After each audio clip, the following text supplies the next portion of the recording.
Bonjour à tous et bienvenue sur cette nouvelle vidéo. Aujourd'hui, nous allons descendre la Garonne pour découvrir l'une des villes les plus fascinantes, les plus belles, mais aussi les plus complexes de France. Je veux bien sûr parler de Bordeaux. Alors, Bordeaux, c'est une ville en Gironde à une centaine de kilomètres de l'Atlantique, sur les bords de la Garonne.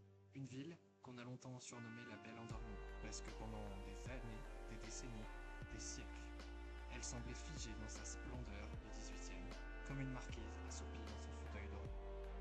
Mais Bordeaux, c'est bien plus qu'une ville-musée. C'est une cité qui a traversé les siècles en accumulant les paradoxes. Romaine et médiévale, anglaise et française, riche et esclavagiste, révolutionnaire et royaliste, endormie et flamboyante. Et musicalement, c'est une ville d'une richesse insoupçonnée qui a donné à la France et au monde des compositeurs, des organistes et des institutions d'une importance considérable. Alors, pendant ces 15 prochaines minutes, laissez-vous porter par le courant de la Garonne. On démarre. Tout commence il y a plus de 2000 ans. Les premiers habitants connus du site de Bordeaux sont un peuple gaulois, les Bituriges vivisques. Leur territoire s'étend sur la boucle de la Garonne, se croissant de lune naturelle que les Romains appelleront plus tard port de la Lune, la forme même du fleuve à cet endroit. Au 1er siècle avant Jésus-Christ, les Romains s'installent et fondent Burdigala, et très vite, la ville devient l'une des cités les plus importantes de la Gaule romaine. Vous me demanderez pourquoi? Eh bien, tout simplement parce que la Garonne est une voie commerciale exceptionnelle. Les vins, les céréales, les minerais de l'arrière-pays aquitain transitent ici avant de gagner l'Empire. Au IVe siècle, Burdigala est une métropole prospère. Elle possède un amphithéâtre, les piliers de tutelle, dont quelques vestiges sont encore visibles. Mais elle possède également un palais impérial et des thermes. Et surtout, elle est le siège d'une école de rhétorique et de poésie de réputation internationale. Le poète Ausone, né à Bordeaux vers 310, est l'une des plus grandes figures intellectuelles de l'Antiquité tardive. Il célèbre sa ville avec une tendresse qui traverse les siècles. Après la chute de l'Empire, Bordeaux passe aux Visigoths, aux Francs, et subit les raids des Vikings qui remontent la Garonne au IXe siècle. La ville résiste, se reconstruit et entre dans le Moyen-Âge avec l'énergie de ceux qui ont déjà tout surmonté. Et voici l'épisode le plus surprenant de l'histoire de Bordeaux, celui que les Bordelais, même, n'ont pas tout à fait oublié. En 1152, Aliénor d'Aquitaine épouse Henri Plantagenet, comte d'Anjou et futur roi d'Angleterre, sous le nom d'Henri II. Du coup, Bordeaux et toute l'Aquitaine deviennent anglaises, ou plutôt sous domination des rois d'Angleterre, qui résident à Londres mais règnent sur ce vaste territoire du sud-ouest de la France. Cette situation dure 300 ans, 3 siècles, pendant lesquels Bordeaux est une ville anglaise, ou presque. Et c'est à cette époque que se noue le lien indéfectible entre Bordeaux et le vin. Les rois d'Angleterre sont fous du claret, le clairet bordelais, un vin rouge léger, et ils en importent des quantités astronomiques. Londres devient la première cliente de Bordeaux, et la viticulture s'organise, se structure, se perfectionne.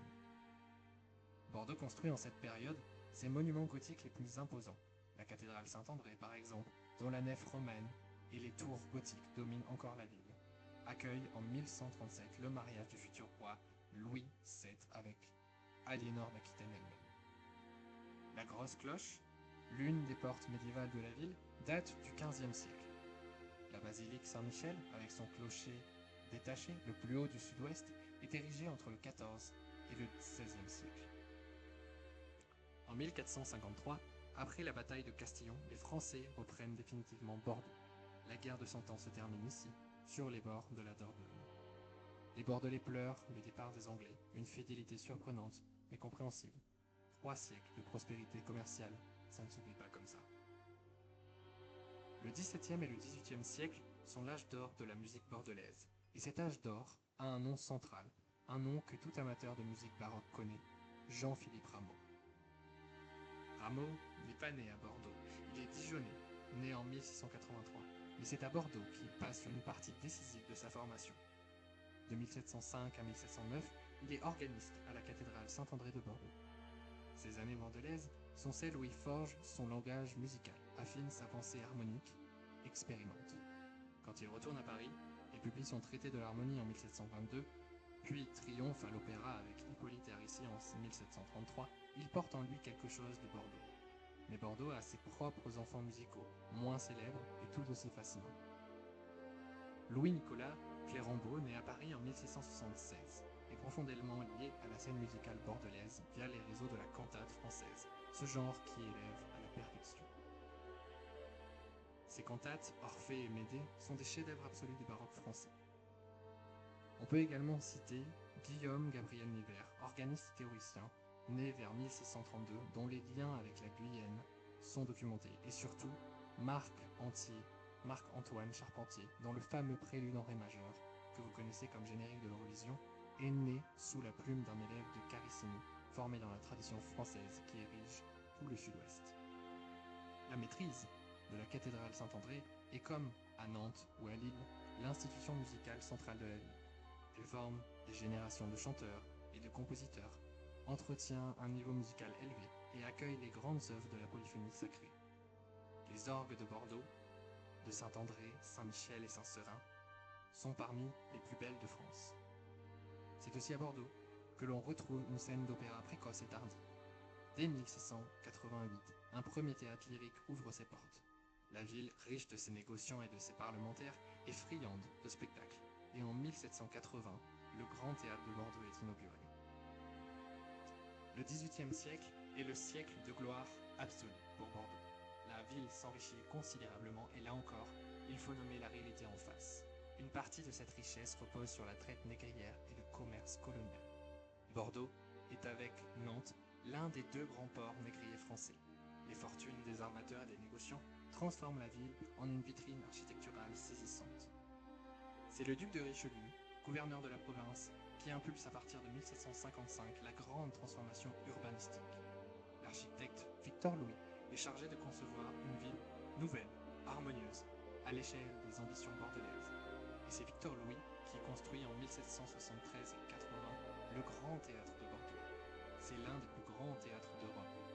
Sa colonnade de 12 colonnes corinthiennes, son grand escalier intérieur, qui inspira directement Charles Garnier pour l'Opéra de Paris un siècle plus tard, sa salle en fer à cheval doré et velouté, tout ici respire la perfection néoclassique.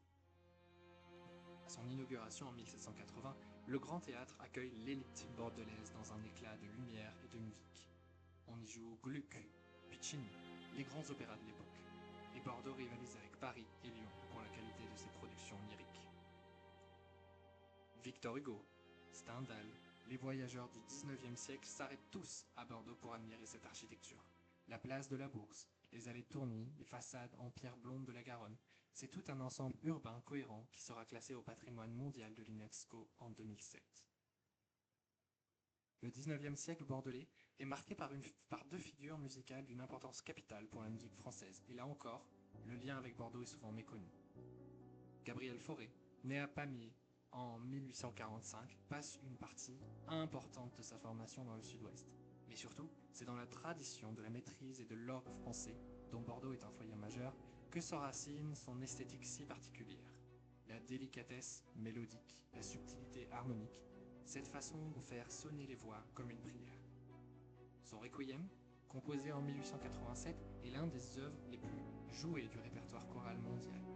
Sa pavane, ses nocturnes, ses mélodies pour voix et piano ont une transparence qui doit beaucoup à la tradition française d'orgue et de plein chant. Charles Koechlin, né à Paris en 1967, entretient des liens profonds avec la scène bordelaise. Compositeur visionnaire, élève de Fauré, il est l'un des musiciens les plus originaux et les moins connus du XXe siècle. Ses œuvres, les heures persanes, le livre de la jungle, sont d'une modernité stupéfiante entre impressionnisme, polytonalité et rêverie poétique. Mais le nom le plus directement bordelais est celui d'André Gellage, né à Paris en 1856, dont l'œuvre pédagogique est intimement liée au Conservatoire de Bordeaux. Son traité de la fugue est encore aujourd'hui la référence absolue pour l'enseignement du contrepoint et de la fugue dans tous les conservatoires français. Au XXe siècle, il faut absolument parler de la scène d'orgue bordelaise, l'une des plus riches de France.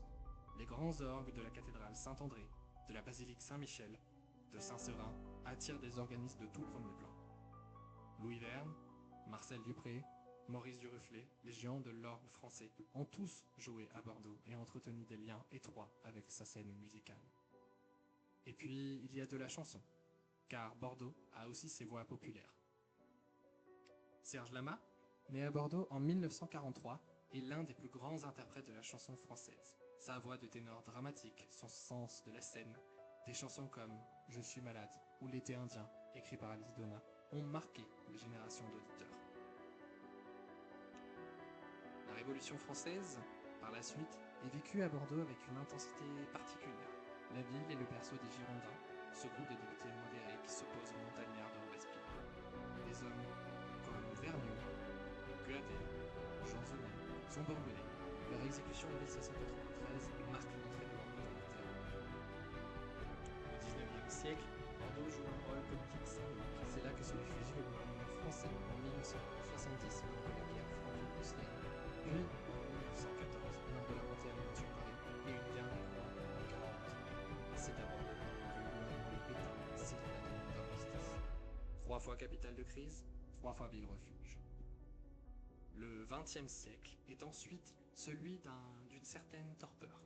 Bordeaux s'endort sur ses lauriers, et Jacques Chabon-Delmas, maire de 47 à 95, fait de la ville son fief, mais peine à la moderniser.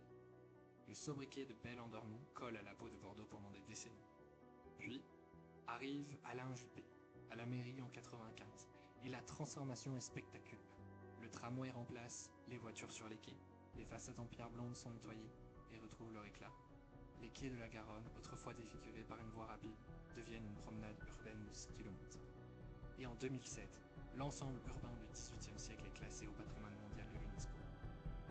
Aujourd'hui, l'Opéra national de Bordeaux, logé dans le Grand Théâtre de Victor Louis, est l'une des grandes maisons lyriques françaises. L'Orchestre national Bordeaux-Aquitain, fondé en 1948, est un acteur majeur de la vie musicale du Sud-Ouest. Et chaque printemps, le festival Bordeaux Fête le Vin attire des centaines de milliers de visiteurs avec, bien sûr, de la musique. En bref, Bordeaux c'est tout ça, et bien plus encore. C'est une ville qui porte en elle 20 siècles de contradictions fécondes. Romaine et gothique, anglaise et française, richissime et coupable, endormie et flamboyante. Une ville qui a su faire de ses paradoxes une identité. Une ville où Rameau a forgé son génie à l'orgue de Saint-André, où le Grand Théâtre a inspiré l'opéra Garnier, où Fauré et Koechlin ont trouvé des résonances pour leur art, où Serge Lama a appris à chanter.